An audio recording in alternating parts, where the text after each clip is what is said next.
abana b'Imana ari ikintu twavuze mu bintu bigaragaza ko umwana w'Imana akuze. Twavuze ikintu gikomeye, kumenya Imana guhamagarira ni ikimenyetso mu bimenyetso bine twavuze bigaragaza ko umuntu akuze.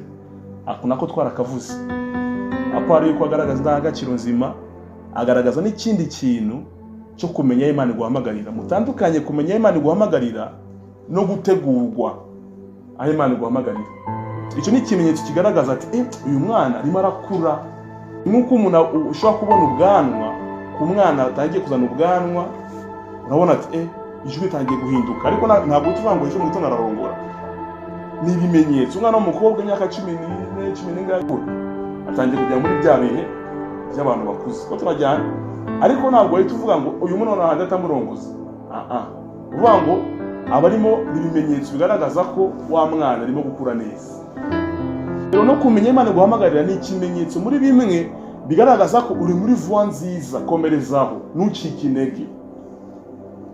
Dawidi yamenye guhamagara wakiri muto, n'Imana itangara kumukoresha mu bihe bitandukanye, ariko itaramuha ubwami. Kubera iki?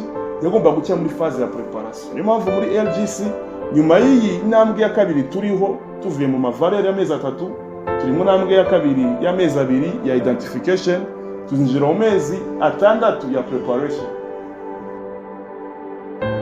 Rero mu bimenyetso rero biranga umwana wakuze harimo no kutangira kumenya ndumva giye ifite passion, shaka kuba umupasiteri, ndashaka kuba umubusinessman. Iyo zero iryo shaka riba rikuri kubogabogamo, ubutangiye kwidentify nagiye ni hariya kuzi, ni hari ibyo nsoma, ibyo niga, ibyo njyamo, abo gurikirana ibitabo nsoma, ngomba gusoma ibintu bijyanye n'ibi ngibi. Ubutangiye gufokasinga noneho no gukubita ahantu hamwe, udagitakaza imbaraga hirya no hino biruka mu bintu bitandukanye. Ariko kumenya Imana guhamagarira bihagije, ugomba no gutegurirwa aho Imana guhamagarira. Rero abantu benshi baraha Imana itabaremeye kuba. Kubera iki? Iki ni ikibazo gikomeye dufite. Abantu bagiye bihitiramo kwiyobora, bituma bagenda batakaza kumenya icyo Imana yabaremeye gukora mu isi. Umwuka wera ni umwuka wo kutuyobora mu bintu umwuka wera ashinzwe gukora. Arimo kutuyobora, arimo kutugira inama. Ibyo ni ibintu bibiri bikomeye.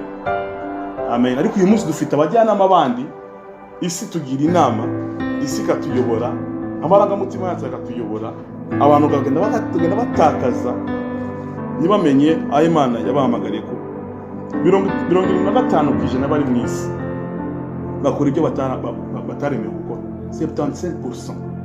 15% nibo bonyine gusa bashoboye gukora ibyo Imana yabaremeye.